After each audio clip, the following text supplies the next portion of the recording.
یہ سال کا پہلا مہینہ ماہ محرم الحرام، ماہ ذی الحجہ قربانیوں کی یادگار والا مہینہ، ماہ محرم سال کا پہلا مہینہ قربانیوں کا یادگار مہینہ، یہ نہیں قربانی، اس کے اندر یہ قربانی رب تعالیٰ نے، اس کے اندر بھی رب تعالیٰ نے قربانی لی ہے۔ ماہ ذی الحجہ میں حضرت ابراہیم سے اپنے بیٹے کی قربانی کی یادگار، اور ماہ محرم میں آقا نامدار تاجدار مدنی محمد عربی صلی اللہ علیہ وسلم کے پیارے چہیتے عزیز بڑے ہی لاڈلے نواز کی شہادت کے ساتھ اس مہینے کو رب تعالیٰ نے موسوم کیا۔ حضرت حسین رضی اللہ تعالیٰ عنہ کی شہادت اسی مہینے کی 10 تاریخ کو ہوئی، لیکن اس سے پہلے حضرت عمر فاروق رضی اللہ تعالیٰ عنہ کی شہادت بھی اسی مہینے کی پہلی تاریخ، اسی مہینے کی پہلی تاریخ۔ اور حضرت عمر فاروق جلیل القدر صحابہ ہیں۔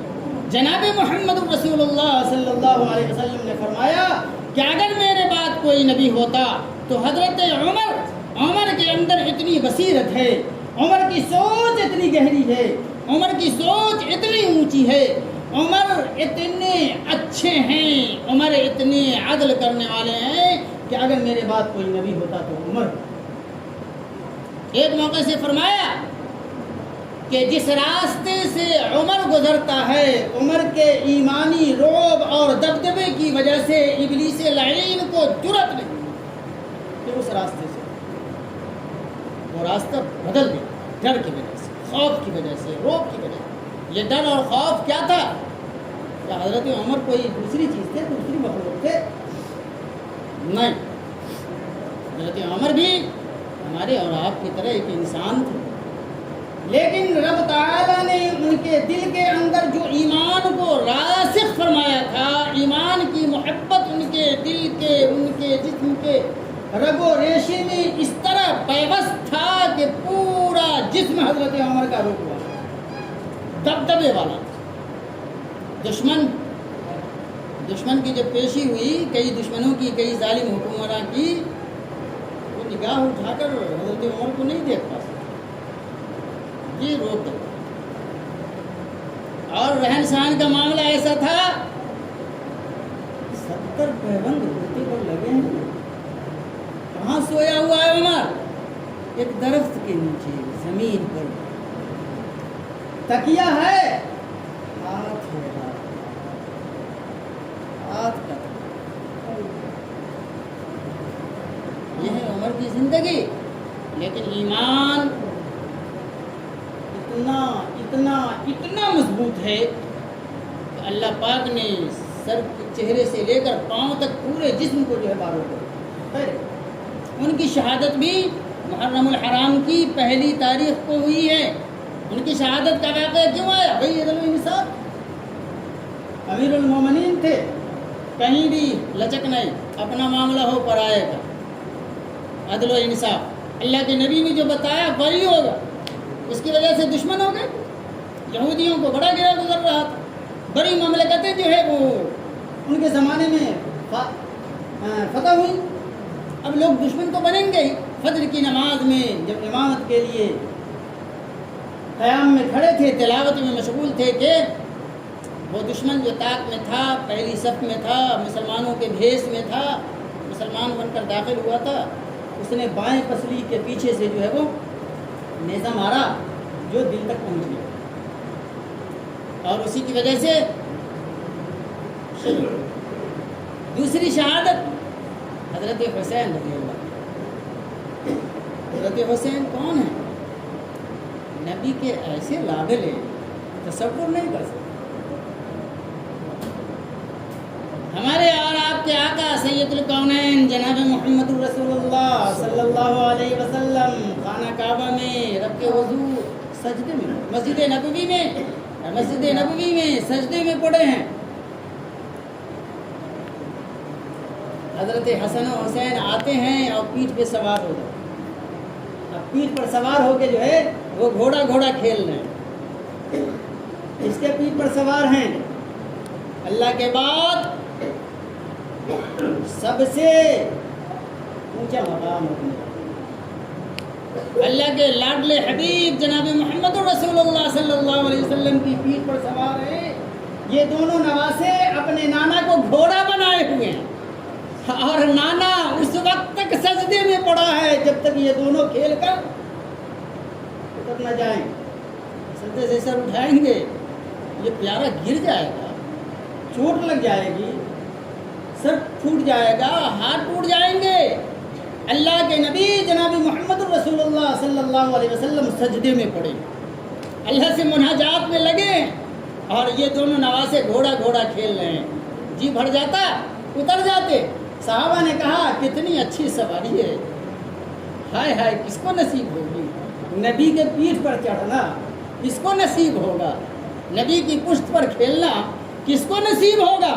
صحابہ نے کہا کتنی اچھی سواری ہے، جسدے سے سر اٹھا کر فرمایا تھا سوار کو نہیں دیکھتے کتنا اچھا ہے، سوار کو نہیں دیکھتے، سواری تو اچھی ہے، سوار بھی بہت اچھا ہے، سوار کو نہیں دیکھتے کتنا اچھا ہے۔ حضرت حسن نے بھی پوری زندگی اپنے نانا کے دین کی اشاعت پر صرف کیا، شہید ہو گئے، زہر دیا گیا، اور حضرت حسین رضی اللہ تعالیٰ عنہ نے بھی 10 محرم الحرام کو شہادت پائی۔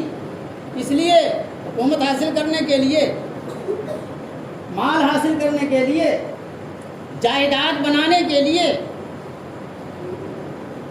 ذی عزت بننے کے لیے، لوگوں میں بڑا بننے کے لیے نہیں، ہرگز نہیں، اپنے نانا کے دین کے جھنڈے کو بلند کرو، اپنے نانا کے دین کو بچانے کے لیے، اپنے نانا کے اصول کو، دین کے اصول کو قیامت تک کے لوگوں کے لیے باقی رکھنے کے لیے اپنے سر کو جو ہے وہ رب تعالیٰ کے حضور پیش کی۔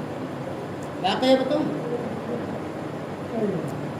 حضرت امیر معاویہ رضی اللہ تعالیٰ عنہ کے انتقال کے بعد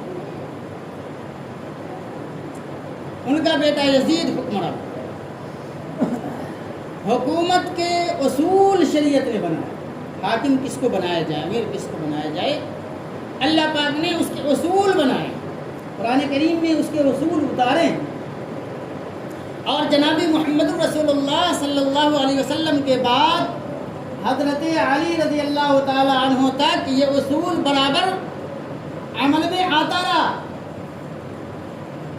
حضرت امیر معاویہ نے رضی اللہ تعالیٰ عنہ نے اس کی خلاف ورزی، لیکن حضرت امیر معاویہ رضی اللہ تعالیٰ عنہ ایک جلیل القدر صحابی تھے، نبی پاک جناب محمد رسول اللہ صلی اللہ علیہ وسلم کی لائی ہوئی شریعت کے ہر حکم پر عمل کرتے تھے، معاملہ چلا ٹھیک ہے کوئی بات نہیں، اور جو جید صحابہ تھے بعد میں وہ پھر راضی بھی ہو گئے کہ چلو ٹھیک ہے حضرت امیر معاویہ ہی امیر رہے۔ لیکن امیر معاویہ رضی اللہ تعالیٰ عنہ کے وصال کے بعد ان کا بیٹا اسلام کے سارے اصول کو توڑ دیا۔ ایک تو یہ کہ وہ اسلام کا پابند نہیں تھا، شریعت کا پابند نہیں تھا، شریعت کے ہر حکم پر عمل پیرا نہیں تھا، اور پھر وہ حاکم بن گیا۔ اور دوسرے یہ کہ جناب محمد رسول اللہ صلی اللہ علیہ وسلم نے حکمرانی کے جو اصول بتائے تھے، قرآن نے جو اصول بتائے تھے، اس اصول کے خلاف من مانا طریقے سے یزید نے حکومت حاصل کی۔ اب اس نے پوری اسلامی مملکت کے اندر ہرکارے بھیجے کہ میرے ہاتھ پر ہر جگہ کے گورنر جو ہے وہ بیعت کرے۔ مکے اور مدینے کے اندر بھی اس نے صحابہ کرام اس وقت تک تھے، بھیجا حکم کہ فلاں فلاں فلاں فلاں فلاں جو یہ صحابہ بچے ہوئے تھے، زندہ تھے، یہ لوگ میرے ہاتھ پر آ کر کے بیعت کریں، جس میں ایک نام حضرت حسین رضی اللہ تعالیٰ عنہ، نبی کا پروردہ، نبی کا پالا پوسا، نبی کا ناتی ایسی غلط بات کر سکتا تھا؟ نہیں، بھیجا کہ میں تمہارے ہاتھ پر بیعت نہیں کروں گا، اس لیے کہ تم جناب محمد رسول اللہ صلی اللہ علیہ وسلم کے بنائے ہوئے اصول کے خلاف حاکم بنے ہو، تم نے اللہ کے حکم کو توڑا ہے، تم نے جناب محمد الرسول اللہ صلی اللہ علیہ وسلم کے بتائے ہوئے اصول کو توڑا ہے، تم نے منمانی کی ہے، تم شریعت پر عمل نہیں کرتے ہو، شریعت کا ہر حکم تمہاری زندگی کے اندر نہیں ہے، اس لیے ہم تمہارے ہاتھ پر بیعت نہیں کریں گے۔ یہ تو ایک ظالم پر کی بات کو مان لینا ہوا، یہ تو نبی کے طریقے کو پس پشت ڈال دینا ہوا، یہ تو اللہ کے حکم کو ایک طرف جھٹک دینا ہوا، میں تمہارے ہاتھ پر بیٹھا۔ اب بات ہوتی رہی حکومتوں کی بات، برابر جو ہے وہ کچھ نہ کچھ ہوتا رہا ہے نا، آپ آئیے ملاقات کے لیے آئیے، گفتگو شنید ہوگی، بات چیت ہوگی، بہت سارے معاملے ہوئے، خط و کتابت ہوئے، کچھ لوگوں نے جو ہے حضرت حسین رضی اللہ تعالیٰ عنہ کو کہا کہ آپ آئیں، آپ کے ہاتھ پر ہم بیعت کریں گے، آپ ہمارے حکمراں بنیں، لیکن حضرت حسین رضی اللہ تعالیٰ عنہ چاہتے تھے کہ ایک دفعہ یزید سے آمنے سامنے بات، شاید کہ اتر جائے تیرے دل میں میری بات، شاید کہ اتر جائے یزید کے دل میں اللہ اور اللہ کے رسول کی بات میرے دل میں، اور وہ اصول کے اعتبار سے آئے، یہ چاہتے تھے۔ خط و کتابت ہوتی رہی ہر کارے کے ذریعے، ایک دفعہ حضرت حسین رضی اللہ تعالیٰ عنہ تیار ہو، مکہ اور مدینے کے اندر جو کچھ صحابہ تھے انہوں نے منع کیا، روکا کہ یہ ایک سازش ہو سکتی ہے، آپ نہ جائیں، لیکن نانا کے دین کی سربلندی کے لیے، نانا کے دین کے پرچم کو دنیا میں قیامت تک لہرانے کا جذبہ جو تھا، اس جذبے نے مجبور کر دیا حضرت حسین، اور اپنے گھر کے 72 نفوس کے ساتھ جو ہے روانہ ہوا، جن میں بڑے بہت تھوڑے تھے، 10 یا 12 تھے یا 6 تھے، بقیہ سب بچے تھے، عورتیں تھیں۔ نکل گئے، پہنچے کوفہ کے مقام پر، جب پہنچے تو سامنے سے جو ہے وہ دیکھا ایک فوج آ رہی ہے، وہ فوج آ رہی ہے، یزید کی فوج آ رہی ہے۔ مورخوں نے بہت طرح کی بات لکھی ہے، میں مان لیتا ہوں، کیوں جو ہے وہ ان سے جو ہے وہ بدگمان ہوا جائے، میں مانتا ہوں ان کی بات۔ یزید نے غالباً اپنی فوج کو حکم دیا تھا کہ جاؤ اور حضرت حسین کو اپنے نردے میں لے کر میرے پاس لے کر آؤ، اور بعض مورخ نے لکھا ہے کہ یزید نے کہا کہ ان کے ساتھ بدسلوکی نہ کرنا، کسی طرح کی بدتمیزی نہ کرنا، ادب و احترام کے ساتھ ان کو لے کر میرے پاس آؤ۔ لیکن اس یزید کی فوج میں کچھ یہودی ذہنیت رکھنے والے لوگ بھی تھے جو بظاہر مسلمان تھے لیکن اندر سے مسلمان نہیں تھے، اور انہی میں سے ایک کو اس فوج کا سربراہ بنا دیا تھا یزید نے، جس کا نام شمر دل جوشن۔ آیا حضرت حسین کو روک لیا، حضرت حسین جانا نہیں چاہتے تھے، لیکن ان کو نہیں جانا چاہ رہے تھے، لیکن وہ اس فوج نے ان کو وہاں روکا باضابطہ، حالانکہ یزید نے کہا تھا لے کر آؤ، لیکن اس کو روک دیا، ان کو روک دیا اور طرح طرح سے پریشان کیا، کھانے پینے کی چیزوں کے خرید و فروخت سے بھی روک دیا، چاروں طرف سے گھیر لیا، کسی کو کسی طرف نکلنے نہیں دیا جاتا تھا، پانی کا ایک چشمہ تھا اس سے پانی لینے سے جو ہے وہ روک دیا، کئی دفعہ تیر اور تلوار کے ساتھ جو ہے وہ لڑتے جھگڑتے، پیاسے بلکتے چھوٹے بچے اور عورتوں کو دیکھ کر پانی لایا گیا، لیکن اس فوج نے پورے طور پہ اس پانی کے چشمے پر اپنا قبضہ کر لیا اور مجبور کیا کہ یہ لوگ مقابلہ کریں۔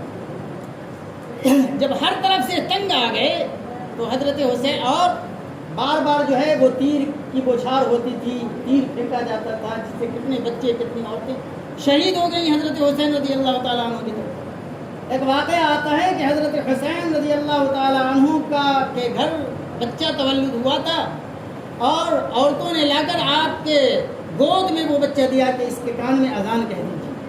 حضرت حسین رضی اللہ تعالیٰ عنہ اس کو لے کر اپنے اس نوزائیدہ بچے کو لے کر کان میں اذان کہہ رہے ہیں، دشمنوں نے تیر ماری جو اس بچے کو لگی اور وہ بچہ شہید ہو گیا۔ کتنا کچھ پریشان. آخر میں جو لوگ لڑنے والے تھے بڑے ہی مجبوری کی حالت میں نکلے اور وہ شہید ہوئے. اب حضرت حسین رضی اللہ تعالیٰ عنہ نے حضرت حسین رضی اللہ تعالیٰ عنہ نے اس وقت بھی مفاہمت کی کوشش کی اور ان لوگوں سے کہا کہ مجھے یزید کے پاس لے چلو، میں یزید سے بات کروں گا. لیکن ان لوگوں کو تو لے جانا مقصد نہیں تھا، آپ کو شہید کرنا مقصود تھا، دشمنی کی انتہا کو ختم کرنا تھا. جو نبی کریم جناب محمد الرسول اللہ صلی اللہ علیہ وسلم کی بعثت کے بعد یہودیوں کو ہوئی، اس کا بدلہ چکانا تھا. مجبور کیا حضرت حسین کو، بار بار جملے کسے کہ مرد ہو، شیر ہو تو آؤ مقابلہ کرو. آخر میں مجبور ہو کر حضرت حسین رضی اللہ تعالیٰ عنہ نے تلوار لی. ہزاروں کی فوج ہے، ادھر حضرت حسین اکیلا ہے. تلوار جب لہراتی ہے، چمکتی ہے، تلوار کے وار ہوتے، کوئی دشمن سامنے آ کر لڑنے کی ہمت نہیں کرتا، بھاگتا ہے پیچھے. جب ادھر بڑھتے ہیں تو ادھر سے دشمن بڑھتا ہے، جب ادھر بڑھتے ہیں تو پیچھے سے دشمن جلوہ کرتا ہے. حضرت حسین رضی اللہ تعالیٰ عنہ چاروں طرف گھوم گھوم کر، اور دشمن تو بزدل ہوتا ہی ہے، نکما تو ہوتا ہی ہے، وہ بدخواہ ہوتا ہے. دشمنی جو کرے گا وہ برا چاہے گا، حسد میں مبتلا ہو جائے گا، جلن میں مبتلا ہو جائے گا. وہ چاہے گا کہ کس طریقے سے جو ہے وہ اس کو پریشان کیا جائے. یہ کچھ واقعہ ہوا حضرت حسین میں. آخر میں نماز کا وقت ہوا. نماز ہے رسول جناب حضرت حسین رضی اللہ تعالیٰ عنہ نے ان لوگوں سے درخواست کی کہ نماز کا وقت ہو گیا ہے، تم بھی نماز پڑھ لو، میں بھی نماز پڑھتا ہوں، اس کے بعد پھر مقابلہ کرو. ان لوگوں کے دل میں پاپ تھا، اس کو تو نماز پڑھنا نہیں تھا، اس کے دل میں پاپ تھا کہ بڑا اچھا موقع ہے. حضرت حسین کو کہا کہ ٹھیک ہے آپ نماز پڑھ لو، نماز کے بعد پھر تلوار بازی ہوگی، مقابلہ ہوگا. حضرت حسین رضی اللہ تعالیٰ عنہ نے تیمم فرمایا ہے. پانی سے وضو نہیں کرنا دشمنوں کی وجہ سے نصیب نہیں ہوا. تیمم فرمایا اور نماز کو کھڑے ہو گئے، سجدے میں گئے ہیں. شمر دل جوشن بز دل بتما آیا اور آپ کے گردن مبارک پر تلوار کا وار کیا، سر تن سے جدا ہو گیا. اس کا جناب محمد رسول اللہ صلی اللہ علیہ وسلم کی گود میں پیدا ہوا. دل کا جگر کا ٹکڑا. کیا کہا جناب محمد رسول اللہ صلی اللہ علیہ وسلم نے؟ فاطمہ میرے جسم کا ٹکڑا ہے، اس فاطمہ کا ٹکڑا ہے، اس فاطمہ کا لاڈلا شہید ہو گیا. اس چیز کے لیے اپنے نانا جناب محمد الرسول اللہ صلی اللہ علیہ وسلم کے دین کو قیامت تک باقی رکھنے کے لیے اپنے سر کا نذرانہ پیش کیا. رب تعالیٰ حضرت حسین کیوں شہید ہوئے؟ دین کو قیامت تک باقی رکھنے. ایسا نہ ہو کہ میرے نانا کو رب تعالیٰ کے سامنے میری وجہ سے شرمندگی نہ اٹھانی پڑے. اللہ کہیں پوچھ نہ دے کہ تمہارا نواسا تھا اور اس کے سامنے ظلم کی انتہا کی گئی، دین کو مٹایا گیا، دین کا مذاق اڑایا گیا، اللہ کے حکم کو توڑا گیا. جناب محمد رسول اللہ صلی اللہ علیہ وسلم کے بتائے ہوئے طریقے کو پس پشت ڈال کر یزید نے حکمرانی حاصل کی اور تمہارا نواسا خاموش رہا. اپنے نانا کو شرمندگی سے بچانے کے لیے اپنا سر، اب اس نے کیا کیا؟ سجدے میں شہید کر دیا. نیزہ بھالا ہوتا ہے، بھالا تو اپنے یہاں جو پڑ کر بانس لگا کے ہوتا ہے. اس زمانے میں غالباً 1.25 ہاتھ یا 1.25 گز کا جو ہے اس کے اندر لاٹھی لگا ہوا. اس پہ حضرت حسین رضی اللہ تعالیٰ عنہ کے سر مبارک میں اس نیزے کو گھسایا اور خوشیاں منائی، مذاق اڑایا. حضرت حسین رضی اللہ تعالیٰ عنہ کا بزدل مذاق اڑایا، بزدل مذاق اڑایا، دھوکے سے شہید کیا اور جشن منایا کہ کتنا بڑا کام کر لیا. اب جو بچے اور عورتیں بچی ہوئی تھیں ان کو جو ہے وہ گرفتار کیا، اور اسی نیزے پر سر مبارک کو لیے ہوئے یا حسین یا حسین یا حسین یا حسین، یہ یا حسین حسین رضی اللہ تعالیٰ عنہ کی محبت میں نہیں تھا، ان کی تضحیک کے لیے تھا، ان کا مذاق اڑانے کے لیے تھا، ان کی سر کی بے حرمتی کرنے کے لیے تھا۔ سر مبارک کو لیے ہوئے یزید کی دارالحکومت تک یزید کے سامنے، گرچہ مورخ نے لکھا ہے کہ یزید سخت ناراض ہوا اور اس نے شمر ذی الجوشن اور جو لوگ بھی حضرت حسین رضی اللہ تعالیٰ عنہ کی شہادت میں ملوث تھے ان تمام کو کتوں کی طرح موت کی سزا دی۔ لیکن حضرت حسین کی شہادت کے اثر سے یزید بچ نہیں بچا۔ آج ہم کیا کرتے ہیں؟ آج مسلمان کیا کر رہا ہے؟ کون سا عمل انجام دے رہا ہے؟ یہ تعزیہ داری کے سے کچھ تھوڑی سی تاریخ میں آپ لوگوں کے سامنے بھی لکھنا چاہیے۔ 1:30 بج گیا ہے، بس 10 منٹ میں تاریخی پس منظر کے وقت کا میں بات کروں۔ ایران سے ایک حاکم ہندوستان آتا ہے، ہندوستان پر حکومت کرتا ہے، ہندوستان پر قبضہ کرتا ہے، ہندوستان کو فتح کرتا ہے اور حکومت کرتا ہے۔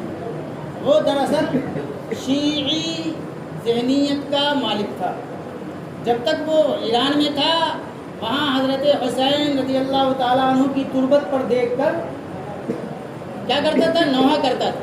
اچھا، واقعہ ہوا کہ شمر ذی الجوشن نے تو یہ واقعہ انجام دے دیا، لیکن بعد میں ان کے جو لوگ باقی رہ گئے تھے ان کو بڑا افسوس ہوا، بعد میں لعنت ملامت ہوئی، بظاہر دنیا کے اندر تاریخ میں جو ہے ایک سیاہ باب لکھا گیا، لوگوں نے مذاق اڑایا، غیروں نے مذاق اڑایا ان لوگوں کا۔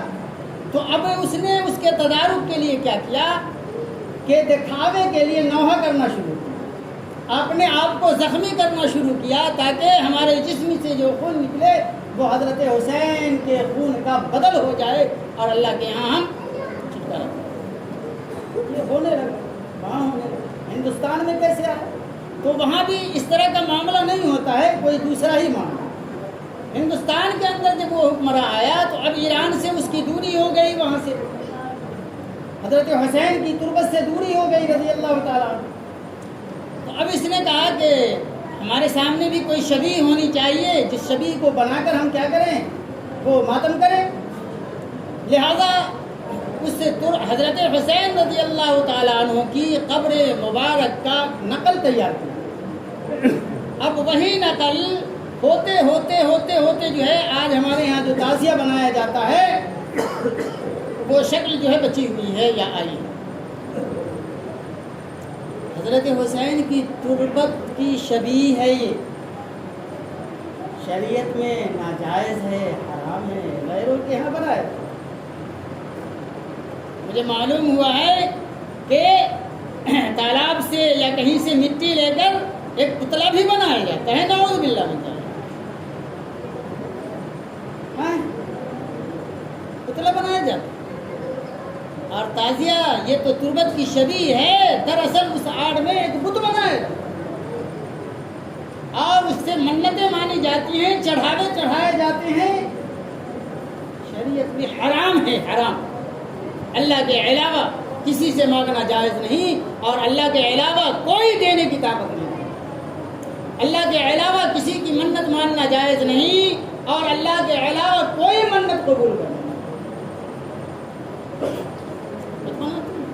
گویا کہ وَلَا يُشْرِكْ بِعِبَادَةِ رَبِّهِ أَحَدًا، قرآن کریم کے جو ٹکڑے میں نے پڑھے، فَمَنْ كَانَ يَرْجُو لِقَاءَ رَبِّهِ فَلْيَعْمَلْ عَمَلًا صَالِحًا، اگر تم اپنے رب سے ملاقات چاہتے ہو فَلْيَعْمَلْ عَمَلًا صَالِحًا، اچھے اعمال کر کے آؤ پوری زندگی۔ وَلَا يُشْرِكْ، اور شرک مت کرو، بِعِبَادَةِ رَبِّهِ أَحَدًا، اپنے وحدہ لا شریک لہ رب کے عبادت کے ساتھ شرک نہ کرو، یہ شرک ہے۔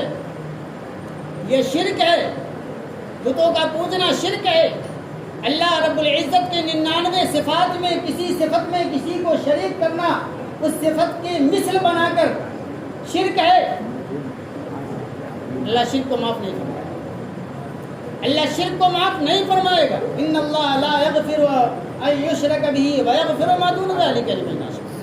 اللہ شرک کے علاوہ ہر گناہ کو چاہے تو معاف فرما دے، شرک کو معاف نہیں فرمائے۔ ایک تو شرک، دوسرے حضرت حسین رضی اللہ تعالی عنہ کی شہادت کا مذاق۔ ایک حاکم نے حکومت کا سہارا لے کر، ایک حاکم نے حکومت کا سہارا لے کر مذہب اسلام کے ایک عظیم شہادت کو کا اڑایا ہے مذاق۔ مذہب اسلام کے ایک عظیم شہادت کا اڑایا ہے مذاق۔ عربوں کے اندر کچھ نہیں، یہ صرف ہندوستان جس میں بنگلہ دیش اور پاکستان اور دوسرے دو تین جو ہے ملک ہیں وہی منایا جاتا ہے، عرب میں نہیں ہے کہیں۔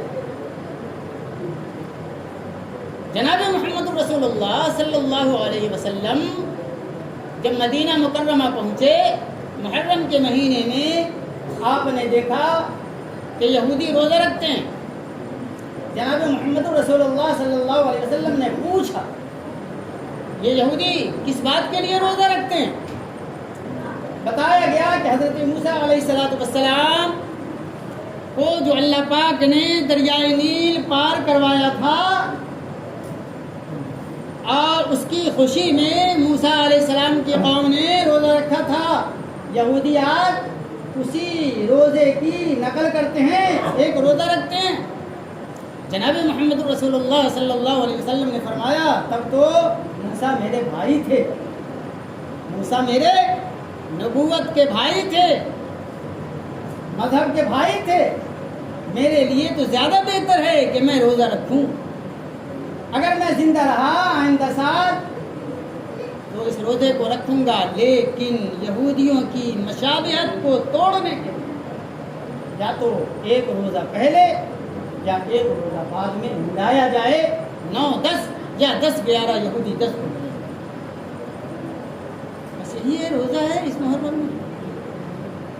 ہاں کچھ روایتوں کے اندر ملتا ہے کہ اپنی اولاد پر، اپنے اہل وعیال پر کھانے پینے میں زیادتی کرو، اچھے کھلاؤ پلاؤ، رب تعالیٰ اس کی وجہ سے پورے سال تمہارے رزق میں اشارہ کرے۔ بس یہ اس دو کے علاوہ کچھ نہیں، سب ناجائز ہیں، حرام ہیں، ناجائز ہیں، حرام ہیں، بلکہ کچھ کام اس میں شرک ہے۔ اللہ رب العزت ختم کیا جائے کیا اور بولے اللہ رب العزت ہم سب کو عمل کی توفیق فرمائے، پکا سچا حسینی بن کر زندگی گزارنے کی توفیق نصیب فرمائے۔ جناب محمد رسول اللہ صلی اللہ علیہ وسلم کے طریقوں پر عمل کرنے کی وجہ سے حوض کوثر پر جناب محمد رسول اللہ صلی اللہ علیہ وسلم کے ہاتھ حوض کوثر پینا نصیب فرمائے، اور اللہ رب العزت کے حضور جب پہنچے تو رب تعالیٰ خوش ہو کر دائنے ہاتھ میں نامہ اعمال دے کر کہیں کہ جا میرے بندے، میں نے تیرے لیے جو آرام کی جگہ جنت بنائی ہے، جا جنت والی جگہ حاصل کر لے، اور پھر ایسے عیش و آرام کے ساتھ زندگی گزار کہ تم سے یہ عیش و آرام چھینا نہیں جائے گا۔ دنیا کے اندر عیش و آرام جو ملتا ہے اس کے چھن جانے کا خدشہ ہے، لیکن وہاں جو عیش و آرام ملے گا اس کو نہیں چھینا جائے گا۔ اللہ رب العزت ہم سب کو دین پر چلنا آسان فرمائے، دین کی محبت نصیب فرمائے، دین کی فکر عطا فرمائے۔ وآخر دعوانا الحمدللہ رب العالمین۔